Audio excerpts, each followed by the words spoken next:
কোনো পণ্যের ব্যাপারে বলা হয়েছে নিসফ সা আদায় করার জন্য, কোনো পণ্যের ব্যাপারে বলা হয়েছে এক সা আদায় করার জন্য। সেটা আমাদের টাকার মূল্যে কত হয় ওটা ইসলামিক ফাউন্ডেশন সাধারণত বলে থাকেন।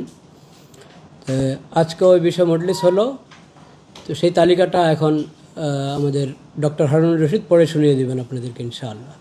ওটার মধ্যে যে নোটটা দেওয়া আছে শেষে, ওই নোটটা হলো সবচেয়ে গুরুত্বপূর্ণ, যেটা ভালোভাবে জানা দরকার এবং প্রচার করা দরকার। সভাপতি মহোদয়ের অনুমতি ক্রমে আমি এই ফিতরা নির্ধারণ কমিটির সদস্য সচিব এবং দ্বীনী দাওয়াত ও সংস্কৃতি বিভাগের পরিচালক ডক্টর মোহাম্মদ হারুন রশিদ আজকের সভার সিদ্ধান্ত আপনাদের সামনে উপস্থাপন করছি। 1447 হিজরি 2026 খ্রিস্টাব্দ সালের সাদাকাতুল ফিতর হার নির্ধারণ সংক্রান্ত সভার সিদ্ধান্ত।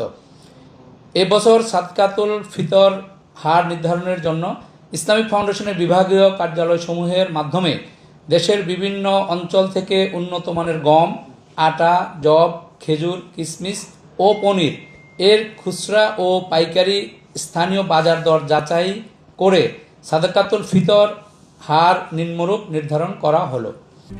RICL TMX, যুগের পর যুগ স্থাপনা থাকে মজবুত।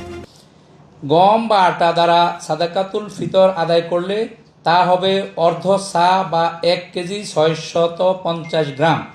প্রতি কেজি 65 টাকা দরে সাদাকাতুল ফিতর হবে 110 টাকা।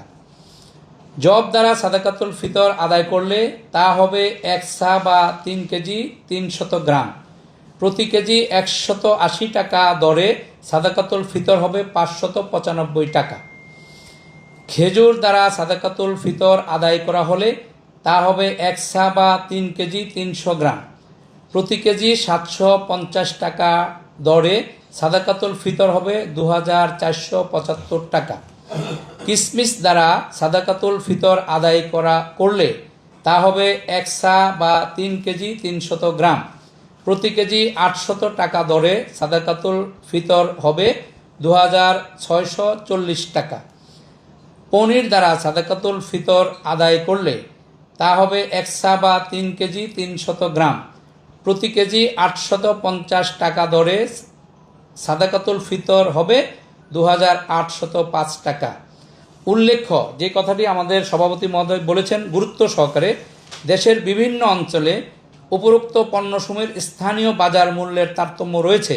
তদ অনুযায়ী স্থানীয় মূল্য হিসাব করে তা পরিশোধ করলেও সাদাকাতুল ফিতর আদায় হবে। মুফতি মোহাম্মদ আব্দুল মালেক, খতিব, বাইতুল মোকাররম জাতীয় মসজিদ ও সভাপতি, জাতীয় সাদাকাতুল ফিতর নির্ধারণ কমিটি।